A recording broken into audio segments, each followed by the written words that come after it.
So I just got around to finishing Andor, and I gotta say, it might be one of the best projects to come from Star Wars from Disney. Now, I said this in a most recent video I made about Bob Iger coming back as the CEO of Disney. When I watch Star Wars, I watch it for a very specific reason. Jedis, Siths, the Force, and lightsabers. Spoilers for anybody who hasn't seen this show or hasn't finished it. I'm giving you a couple seconds here to click off this video. Okay. In this show, there is none of that. I still came out of this show rather enjoying it. I thought it was really well done. Story, production, cast, crew, acting, everything. For one of the few times in Disney's history having Star Wars, it feels like they finally let a director and a writer have their say in their own show and let them control it the way they wanted to control it. It did not feel like there was any outside say or any moves or pushes of an agenda that Disney wanted. And just because when I watch Star Wars, the Force and Jedis and Siths is stuff I want to see, does not mean I'm not gonna like other projects that don't entail that. I understand Star Wars is a vast universe of thousands, if not millions, of different stories outside of these powerful Force users. I can get on board with this stuff. Now, whereas Andor is dealing in a time of the Star Wars history where the Empire is in your face, and no matter where you go, they own jurisdiction over everything. This show really does captivate the tyranny of the Empire, but at the same time does it on a somewhat smaller scale. It's big scale in the sense that you know the Empire is everywhere. You know that the Empire essentially owns the center of the galaxy, which is Coruscant. You know that there is no fighting the Empire, but it's smaller scale in the sense that the story really only exists inside of maybe one solar system, a couple of planets, and how the Empire specifically affects the specific characters in the show. Whereas episodes 4, 5, and 6, and anything else we've seen dealing with the Empire, is to show you how the Empire affects the entire galaxy. This show, whereas we do know it's affecting the entire galaxy, it centers on characters like Andor or his close friends and allies. How I've been putting this show is it feels genuine. It almost feels like a real life situation where a third world country riots and rebels against their oppressive government. That is how this show feels, and I think it is very suited for a rebellion type show in Star Wars. Now, I'll be honest, and I'm not afraid to admit this, when they first announced Andor years ago, I was one of the people who said, this show will never be made, and I was also thinking to myself, how stupid are they to announce a show like Andor? Who cares? Well, I'm happy to say that I am pleasantly surprised the show turned out better than I thought it would, and frankly, a lot better than I thought it would. This has to be some of the best writing we've seen from Disney Star Wars so far. And I gotta be completely honest, I think that whereas this is a slow burn show, whereas Andor does not maybe sit well with hardcore Star Wars fans and isn't going to attract to the average Star Wars fan, I gotta say, I think this show does better in writing than even The Mandalorian. I think The Mandalorian has a bunch of great written episodes, but then a bunch of episodes that are a little sloppy.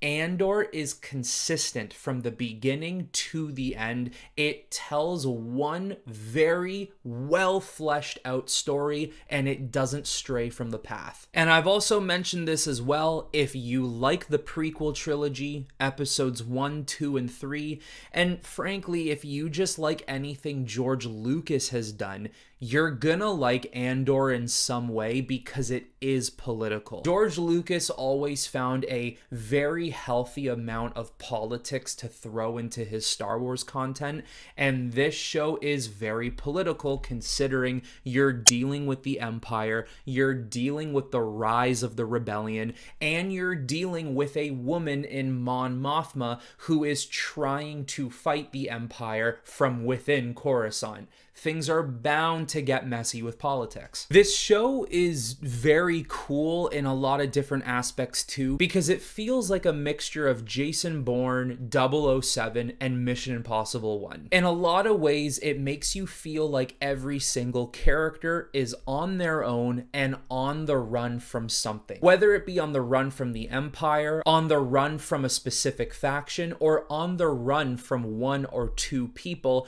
everybody is fighting either for their life or their career, and it's really interesting to see how even though some people in the show may be somewhat fighting for the same cause, they are still fighting each other over competition or safety. And it's well captured in this show. When you look at the Imperial characters, a lot of these characters are fighting other Imperial characters, and their main cause for this is because they cannot trust anybody else. And the reason why they can't trust anybody else is very specific, because I need my job. I want to prove that I can move up in the ranks, and if I don't do what I need to do, I'm either going to be forgotten about or demoted. And then when you look at the other side of characters, people like Andor or Luthen, they're specifically fighting for survival, and it all comes together in the end, and it works. Now, 12 episodes, most of these episodes coming to about 45 to 55 minutes. Like I said, it is a slow burn. Some episodes are a lot less exciting than others, but the way I see it is, if you can watch a show like Game of Thrones, you can watch a show like Andor. Not every single episode of Game of Thrones was outright pack a punch to your face exciting. Some Game of Thrones episodes are just dialogue, and that is what Andor has. It is much more real. You might be wondering that, for someone like me who prefers my Star Wars to be about Jedis and Siths, how is I capable of withstanding this show? And I think it is because of how well written it is and how absolutely gorgeous the cinematography is. This show is what Obi-Wan deserved. The budget that was given to this production should have been given to Obi-Wan as well. Now, I understand the differences in the sense where they looked at these projects and said, Obi-Wan is a household name. All we gotta do is throw his name on a project and it's gonna make money. Andor, not everybody knows. We might as well give it a higher budget to attract more people into making it look pretty. I understand their thought process, but come on, guys. Disney has billions on billions of dollars when it comes to content creation. Why couldn't you have given the same budget to Obi-Wan? But that's besides the point. Since Andor did have this budget, I feel like there are so many shots in this season that almost felt like a love letter to George Lucas. It almost feels like if George Lucas had the technology they had today and was making Andor himself, these are shots he wishes he could have used in his own movies. There are so many scenery shots or TIE fighter shots, Star Destroyer shots that are just so brilliant. Even for me, it made me feel like I want to be a cinematographer. I want to learn how to make scenes look as beautiful as that. The acting was fantastic. It wasn't sloppy. The dialogue wasn't cheesy or cringy. Everything worked perfectly. The characters felt real. Nothing felt forced. And I mean, I gotta give a round of applause right now to the woman who plays Mon Mothma. Genevieve O'Reilly, I swear, she looks more like Mon Mothma than Mon Mothma looks like Mon Mothma, if you get me. Now, of course, this does not mean Andor is an overall perfect show. There obviously are some issues with it, especially in how slow it can be. Sometimes it did lose my attention, like I wasn't really caring about what was going on screen or what characters were talking about. Sometimes I found it was a little hard to understand characters because certain things were too loud, or certain characters were talking maybe a little bit too quietly or a little too mumbly. And overall, I gotta say, the character of Cyril Karn, I don't really understand this character's motive at all. I liked him in the first couple of episodes because he just seemed like the type of guy who's trying to move up in the ranks, make his name known, trying to stop local criminals. Then as the show went on, I started to lose track of what his character was meant to be, and I don't really understand, like, does he have the hots for Dedra? Like, is he trying to get it in with her? Or like, I don't really get that relationship there. I don't know what his future is for season 2, and his scenes with his mom were the worst bits of the show. I do not care if those scenes were trying to tell us what motivates his character or why his character is who he is. I overall just thought those scenes were so bad, the conversations were so boring, and they could have done something else for his character rather than having to put us through that. But regardless of that, the show overall is just really good. I love so many things they decided to do. I love the fact that we got to see Saw Gerrera again. I love the fact that we got to see Coruscant again. Seeing the massive Senate room from Coruscant as well was great. Gives me immediate nostalgia from 1, 2, and 3. And I gotta say, I loved how ruthless Andor was. This guy just kills people without any remorse because the only thing that's important is his own life. I love the fact that throughout the show, he literally does not take any second guesses. If he's got you dead to rights, he is going to finish you off. We saw Andor like that in Rogue One alone, so I really like that we got to see him do that even in his